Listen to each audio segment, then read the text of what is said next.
Շնորհակալություն, պարոն Վարդևանյան, դուք ներողություն չեք խնդրել, որովհետև ինչ եք դուք ասում, ասում եք, եթե այս հայտարարության հետևանքով 5-ից 10% մարդիկ կարող են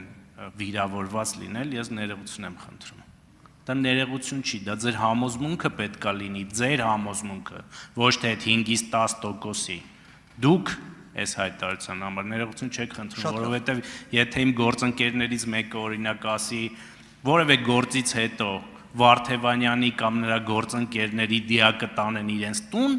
եւ դուք գաք ասեք, ես ինչ է ասում, ձեզ համար ընդունելի կլինի, որ ասեմ, այ այդ փաստաբանների ծնողներից կամ տատիկ պապիկներից, եթե 5-ից 10%-ը վիրավորվել է, ես ներողություն եմ խնդրում։ Ընդունելի կլինի, թե չէ, ես պետք է ասեմ, ճիշտ է արել, թե սխալ է արել։ Եթե սխալ է արել, ուրեմն պետք է ես իմ թիմակցի համար ներողություն խնդրեմ, կամ ստիպեմ, որպեսզի նա էլ ներողություն խնդրի։ Սա իդեպ։ Երկրորդը, պարոն Վարդևանյան, մենք ազգային ժողովի փոխնախագահ ենք ընտրում, ոչ թե Սահմանադրական դատարանի դատավոր կամ որևէ վճիռ ենք կայացնել, որովհետև ձեր տեքստերի դիմաց, եթե դուք ասեք պատվարժան դատարան կամ բարձր դատարան, կթվա, որ դուք գտնվում եք Սահմանադրական դատարանում։ Դրա համար խնդրում եմ հարցերը հիմա որ կտամ, կոնկրետ շատ ասեք, այո կամ ոչ, կամ այսպես է թե չէ։ Նայիրի կապիտալի սեփականատերը ով է եղել եւ արդյոք ձեր գործատուն եղել է Քոչարյանը այս ընթացքում։ Բագրատ Գալստանյանը, որը մեղադրվում է անկարգություններ հրահրելու եւ իշխանության յուրացման, եւ Անդրանիկ Թևանյանը պետական դավաճանության մեջ է մեղադրում, քաղբանտարկյալներ են, թե չէ, եւ առայժմ այսքանը։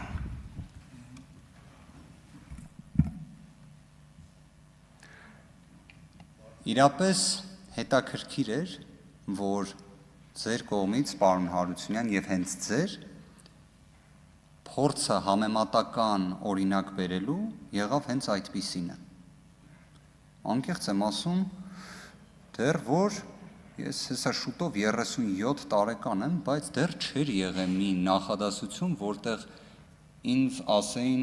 որ պայմանական իմ դիակը։ Ամեն դեպքում հետաքրքիր էր, որ հենց դուք դա արեցիք, որպես համեմատական օրինակ բերելու։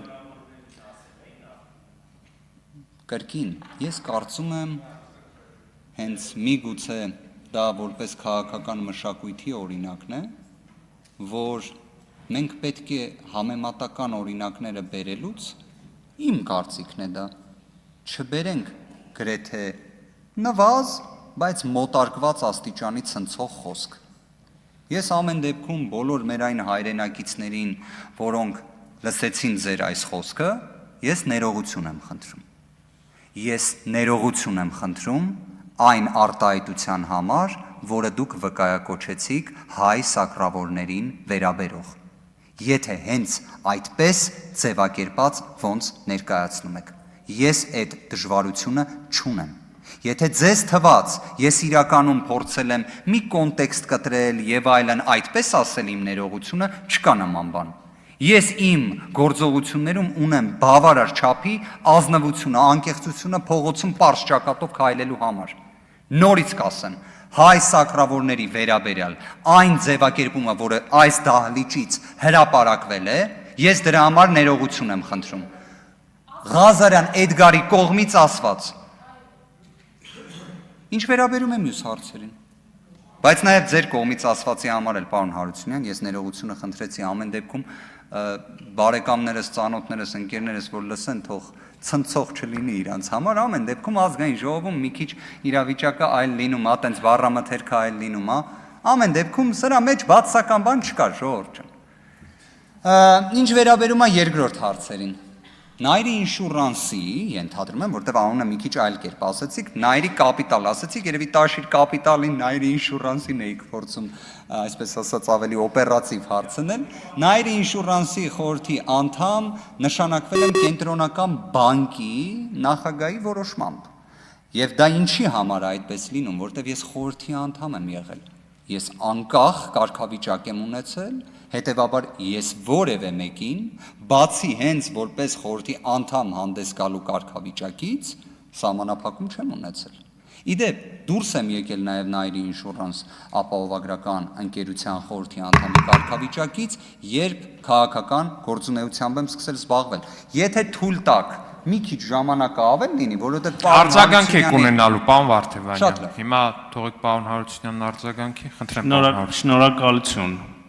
Ում առաջադրմամբ է Կենտրոնական բանկը ձեզ այդ խորհրդում նշանակել, դա իրենց նախաձեռնությունն է եղել, թե չէ։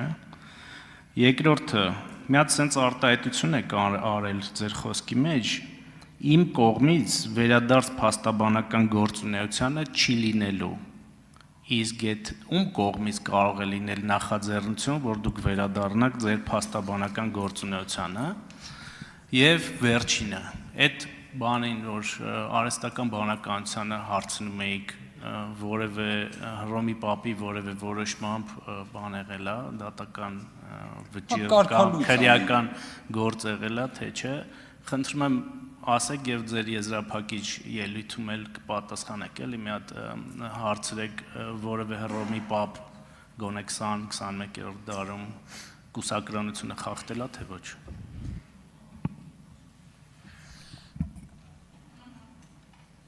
Արձագանք։ Շատ լավ, անդրադառնամ առաջին հարցին, առաջադրվել եմ Nairi Insurance ապահովագրական ընկերության հիմնական բաժնետերերից Վահագն Խաչատրյանի առաջադրմամբ, Կենտրոնական բանկը հաստատել է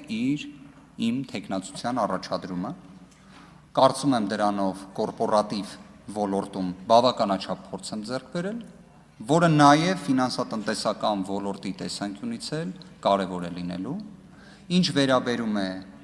ձեր նախորդ հարցադրմամբ հնչեցված, կարծես դուք հարցնում էիք Բագրատ Սրբազանը եւ այլով քաղբանտարկյալներ են թե ոչ։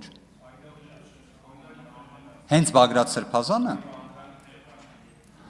Բագրատ Սրբազանի գործից առավել քան տեղեկացված եմ, հստակ կարող եմ ասել, որ քաղբանտարկյալ է, որի նկատմամբ տնային կալանքը որպես խափաման միջոց կիրառելու անհրաժեշտություն եւս բացակայել է։ Ինչ վերաբերում է Անդրանիկ Թևանյանի գործին, եկեք հետեւյալ բանաձևով նայենք։ Պարոն Վարդևանյան, ժամանակ։ Եկեք բոլոր դեպքերում արձագանքեմ, բայց ավարտեք կարճ, բայց 10 վայրկյան ավարտեք, պարոն Վարդևանյան։ Եթե նայենք հարցին այսպես, պարոն Հարությունյան, կա մեղադրանք, կա խափաման միջոց կալանք։ Եթե այլ խափաման միջոց է կիրառվում, դրանում ինչ որ խնդիր կա։ Իդեպ քաղբանտարկյալի համար սա բանաձևերից, ռեբուսներից մեկն է։ Հիմա ինչի համար է կիրառված կալանք։ Պարոն Վարդևանյան, շնորհակալություն։ Նատալիա Սինորյան։